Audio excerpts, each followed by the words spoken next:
teman-teman, perkenalkan nama saya Nia Septitri Pertiwi dari kelas 12 IPA 2. Saya di sini akan menjelaskan materi sejarah Indonesia, yakni peradaban awal di Kepulauan Indonesia pada zaman praaksara. Peradaban awal di Kepulauan Indonesia. Di era modern ini, jika kalian menengok peralatan dapur masa kini, di daerah pedesaan mungkin masih menemukan peralatan masak yang terbuat dari batu. Misalnya alat untuk menghaluskan bumbu masak. Di Jawa disebut sebagai cobek. Mungkin di daerah lain mempunyai nama yang berbeda-beda. Jadi meskipun kini kehidupan masa modern, ternyata masih ada peralatan manusia pada masa praaksara yang masih bertahan sampai sekarang. Untuk mengetahuinya, kamu dapat melihat video ini. Yuk kita simak bareng-bareng. Periodisasi masa praaksara secara arkeologi. Periodisasi secara arkeologis ini didasarkan atas hasil-hasil penemuan benda-benda yang dihasilkan manusia pada zaman dahulu. Berdasarkan penelitian terhadap benda-benda peninggalan tersebut, maka periodisasinya praaksara dibagi menjadi dua zaman, yaitu zaman batu dan zaman logam. Zaman batu merupakan zaman di mana sebagian besar perkakas atau peralatan manusia untuk memenuhi kebutuhan hidupnya terbuat dari batu. Para ahli membagi zaman batu ini menjadi beberapa zaman, yaitu zaman Paleotikum, Mesolitikum, Neolitikum, dan Megalitikum. Sedangkan zaman logam merupakan perkembangan dari zaman batu, di mana manusia di samping menggunakan peralatan dari batu, mereka juga menggunakan peralatan yang terbuat dari logam. Para ahli membagi zaman logam ini menjadi tiga zaman, yaitu zaman perunggu, zaman tembaga, dan zaman besi. Di Indonesia hanya mengalami zaman perunggu dan zaman besi, sehingga manusia praaksara di Indonesia tidak melalui zaman tembaga. Indonesia terletak di tiga lempeng benua. Ketiganya bertemu di sini menciptakan tekanan sangat besar pada lapisan kulit bumi. Akibatnya lapisan kulit bumi di wilayah ini terdesak ke atas, membentuk paparan-paparan yang luas dan beberapa pegunungan yang sangat tinggi. Seluruh wilayah ini sangat rentan terhadap gempa hebat dan letusan gunung berapi. Dasarnya yang mengakibatkan kerusakan parah. Hal ini terlihat dari beberapa catatan geologis, contohnya seperti gempa dan tsunami yang mengerikan di Aceh. Manusia purba tidak mengenal tulisan dalam kebudayaan. Periode kehidupan ini dikenal sebagai zaman praaksara. Masa praaksara berlangsung sangat lama, jauh melebihi periode kehidupan manusia yang sudah mengenal tulisan. Oleh karena itu, untuk memahami perkembangan kehidupan manusia pada zaman praaksara, kita perlu mengenali tahapan-tahapannya. Sebelum mengenal tahapan-tahapan atau pembabakan perkembangan kehidupan dan kebudayaan zaman praaksara, perlu kamu ketahui lebih dalam yang dimaksud zaman praaksara. Praaksara adalah istilah untuk menggantikan istilah prasejarah. Penggunaan istilah prasejarah untuk mengambil perkembangan kehidupan dan budaya manusia saat belum mengenal tulisan belum tepat. Pra berarti sebelum dan sejarah adalah peristiwa yang terjadi pada masa lalu yang berhubungan dengan aktivitas dan perilaku manusia. Sehingga prasejarah berarti sebelum ada sejarah, sebelum ada sejarah berarti sebelum ada kehidupan aktivitas manusia. Oleh karena itu, para ahli mempopulerkan istilah praaksara untuk menggantikan istilah prasejarah. Praaksara berasal dari dua kata, pra yang berarti sebelum dan aksara yang berarti tulisan. Dengan demikian, zaman praaksara adalah masa kehidupan manusia sebelum mengenal tulisan. Ada istilah yang mirip dengan istilah praaksara, yakni istilah nirleka. Nir yang berarti tanpa, leka yang berarti tulisan. Karena belum ada tulisan, maka untuk mengetahui sejarah dan hasil-hasil kebudayaan manusia adalah dengan melihat beberapa sisa peninggalan yang dapat kita temukan.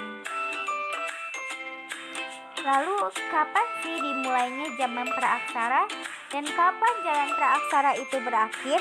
Zaman praaksara dimulai sudah tentu sejak manusia ada. Itulah titik dimulainya masa praaksara. Zaman praaksara berakhir ketika manusia sudah mengenal tulisan. Pertanyaan yang sulit untuk dijawab adalah, kapan tepatnya manusia itu mulai ada di bumi ini sebagai pertanda dimulainya zaman praaksara. Sampai sekarang, para ahli belum dapat secara pasti menunjukkan kapan ada manusia di muka bumi ini. Untuk menjawab pertanyaan itu, kamu perlu memahami kronologi perjalanan kehidupan di permukaan bumi yang rentang waktunya sangat panjang. Bumi yang kita huni ini diperkirakan sekitar 2.500 juta tahun yang lalu. Bagaimana kalau kita ingin melakukan kajian tentang zaman kehidupan praaksara? Untuk menyelidiki zaman praaksara, para sejarawan harus menggunakan metode penelitian, ilmu arkeologi dan juga ilmu alam seperti geologi dan biologi. Ilmu arkeologi adalah ilmu yang mengkaji bukti-bukti atau jejak tinggalan fisik seperti lempeng artefak, monumen candi, dan sebagainya. Berikut menggunakan ilmu geologi dan percabangannya, terutama yang berkenaan dengan pengkajian usia lapisan bumi dan biologi berkenaan dengan kajian tentang ragam hayati, biodiversitas makhluk hidup. Mengingat jauhnya jarak waktu, masa praaksara dengan waktu kita sekarang, maka tidak jarang orang mempersoalkan apa perlunya kita belajar tentang zaman praaksara yang sudah lama ditinggalkan oleh manusia modern. Pandangan seperti ini sungguh sangat menyesatkan, sebab tentu ada hubungannya dengan kekinian kita. Beberapa di antaranya akan ditemukan berikut ini. Data etnografi yang menggambarkan kehidupan masyarakat praaksara ternyata masih berlangsung sampai sekarang. Entah itu pola hunian, pertanian, teknologi tradisional, dan konsepsi kepercayaan tentang hubungan harmoni antara manusia dan alam, bahkan kebiasaan memelihara hewan seperti anjing dan kucing di lingkungan manusia modern perkotaan. Demikian pula kebiasaan bertani menambah hutan dengan metode tebang lalu bakar slash and burn untuk memenuhi kebutuhan secukupnya masih ada hingga kini. Namun kebiasaan menambah hutan dan hidup berpindah-pindah pada masa lampau menimbulkan malapetaka asap yang mengganggu penerbangan domestik.